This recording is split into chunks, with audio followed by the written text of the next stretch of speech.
2015 में जिस महागठबंधन की चर्चा आज तक हो रही है, जो केस स्टडी के तौर पर देखा जा रहा है, लालू और नीतीश जी साथ में आए, उससे पहले आरसीपी और प्रशांत किशोर साथ में आए थे, तब वो व्यवस्था बनी। नीतीश कुमार की जीवन की जो सबसे बड़ी राजनीतिक लड़ाई थी, उसमें उन चारों पांचों लोगों की क्या भूमिका थी? हम लीगल नोटिस करने वाले हैं।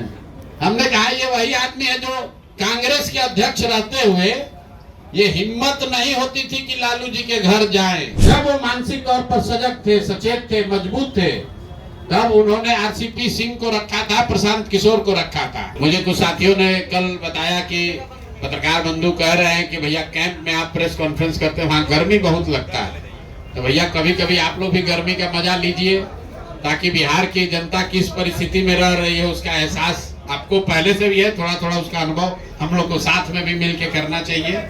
आप सबका इस गर्मी में आने के लिए स्वागत।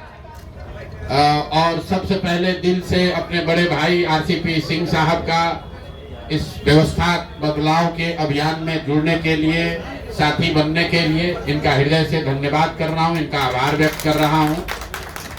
अब आज से सबसे ज्यादा टीका टिप्पणी लोग करेंगे कि आरसीपी जी जनसुराज में शामिल हुए, कि प्रशांत किशोर गए, कि कौन ऊपर था कौन नीचे था। मेरे भाई, जितने लोग बिहार की राजनीति को कुछ वर्षों से देख समझ रहे हैं, 2015 में जिस महागठबंधन की चर्चा आज तक हो रही है, जो केस स्टडी के तौर पर देखा जा रहा है, जिसके द्वारा मोदी जी और भाजपा का विजय रथ यहाँ 2015 में रोका गया था, उसमें लालू और नीतीश जी साथ में आए, उससे पहले आरसीपी और प्रशांत किशोर साथ में आए थे, तब वो व्यवस्था बनी थी। तो इसको मैं उसी संदर्भ में देखता हूं। इनका लंबा प्रशासनिक और राजनीतिक अनुभव है। संगठन और समाज, बिहार के संगठन और समाज को समझने और उसके साथ काम करने का जो अनुभव है, बिहार में बहुत कम ऐसे लोग हैं जिनको इतना लंबा अनुभव है। प्रशासनिक अनुभव की तो मैं बात ही नहीं कर रहा हूँ। प्रशासनिक अनुभव के तौर पे तो आप जानते हैं, ये आईएएस अफसर रहे हैं, यूपी में लंबे समय तक काम किया है, नीतीश जी के साथ काम किया है, मुझे वो बताने की जरूरत नहीं है। लेकिन मैं जो देखता हूँ, मैं भी बिहार में हजारों नेताओं से, लोगों से मिला हूँ, मैं समझता हूँ कि बिहार के समाज के विभिन्न वर्गों की, बिहार की समस्याओं की और बिहार की राजनीतिक संगठन की, चाहे वो जदयू हो, भाजपा हो, किसी भी दल की, जितनी समझ आरसीपी साहब को है, वो बहुत कम लोग उस समझ को रखते हैं। इसलिए अगर ये आज हम लोग के साथ, हम लोग साथ में दोनों आ रहे हैं, तो इसका बहुत बड़ा फायदा बिहार की उस सोच को, ये मत कहिए कि जनसुराज को फायदा होगा, उसका बहुत बड़ा फायदा उस सोच को होगा, जिस सोच में लोग चाहते हैं कि बिहार में एक नई राजनीतिक व्यवस्था, एक नया विकल्प बने। जो सो कॉल्ड आप लोग जिसको बड़ा नेता कहते हैं, तो चारों नेता, पांचों नेता का नाम आप लोग लिख लीजिए और उनसे जाकर जरा पूछ लीजिए कि जनता दल यूनाइटेड की, नीतीश कुमार की जीवन की जो सबसे बड़ी राजनीतिक लड़ाई थी, उसमें उन चारों पांचों लोगों की क्या भूमिका थी। वो चारों पांचों लोग तो अपना क्षेत्र न बचा पाते अगर हम लोग मदद नहीं कर पाते, वो क्या दल चलाएगा भाई। वो तो विशुद्ध तौर पर सत्ता में बैठकर कमजोर नीतीश कुमार का फायदा उठाकर वसूली कर रहे, सब वसूली मंत्री है। हमसे सुनिए, हमको कहता है भेजेंगे लीगल नोटिस, हम लीगल नोटिस करने वाले हैं। हमने कहा ये वही आदमी है जो कांग्रेस के अध्यक्ष रहते हुए ये हिम्मत नहीं होती थी कि लालू जी के घर जाएं। जब गठबंधन की बात हुई, तो यही आरसीपी सिंह है जो जाकर कहे कांग्रेस को 40, तो लालू जी ने कहा कि आरसीपी हम लोग के साथ धोखा कर दिया है। तो उसके बाद ये लोग डर के मारे लालू जी से बात करने नहीं जाते थे।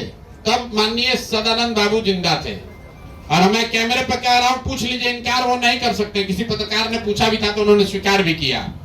ये दोनों लोग, सदानंद बाबू और तब के कांग्रेस के अध्यक्ष, ये आकर हमारे कमरे में बैठे रहते थे कि प्रशांत जी, लालू जी से आपे बात कीजिए, हम लोग जाते हैं, बड़ा बेइज्जत करते हैं हमको, और ये हम लोग को राजनीति सिखाएंगे।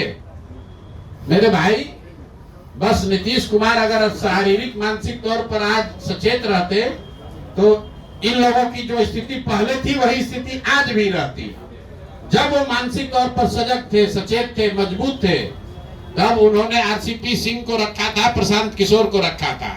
जब वो शारीरिक मानसिक तौर पर आज कमजोर पड़ गए हैं, तो जो 4-5 लोग हैं वो सब वो गिद्ध हैं जो अब उनको नोच रहे हैं। उनकी गरिमा, उनका लेगेसी, जो कुछ भी नीतीश कुमार के बारे में बिहार के इतिहास में लिखा जाता अच्छा, वो आज गलत लिखा जाएगा। अगर नीतीश बाबू आज से 3 बरस पहले पद छोड़ दिए होते तो बिहार की जनता आने वाली कई पीढ़ियों तक लोग उस आदमी को याद करता कि नहीं, कुछ भी हो, नीतीश कुमार ने बिहार को सुधारने के लिए कुछ किया है। लेकिन आज जब उनका पद छूटेगा तो लोग ये लिखेंगे कि ये वही नीतीश कुमार है जहां अधिकारियों का जंगल राज हो गया। ये वही नीतीश कुमार है जहां लोगों ने सबसे भ्रष्ट सरकार देखी। ये वही नीतीश कुमार है जहां 4 लोगों ने टिकट बेचा। इसमें कौन है जो कार्यकर्ता को जानता है? अभी आप लोग जाइएगा इस प्रेस कॉन्फ्रेंस के बाद, जो नीतीश कुमार का 4 सबसे बड़ा राजनीतिक सिपह सलार अभी बना हुआ है, उससे पूछिएगा कि जदयू का जितना जिला अध्यक्ष है उसका खाली अध्यक्ष का नाम बता दो बिना कागज देखे। ये देखिए आरसीपी बाबू हंस रहे हैं। अरे सब तो कार्यकर्ता का छोड़िए, अध्यक्ष का नाम नहीं जानता है। नीतीश जी का बना लोगों ने मेहनत किया है, बैठ के मलाई मार रहे हैं। सच टॉक का ये वीडियो आप लोगों को कैसा लगा कमेंट करके जरूर बताएं। साथ ही साथ अपने दोस्तों से शेयर करना इस वीडियो को ना भूलें। और हमारा 25 लाख का परिवार फेसबुक पे है, फॉलो बटन पे क्लिक करके जो है आप उससे जुड़ सकते हैं। यूट्यूब पे भी लगभग 25 लाख का परिवार है हमारा, उस पर भी जो है सब्सक्राइब बटन पे क्लिक करके आप जुड़ सकते हैं।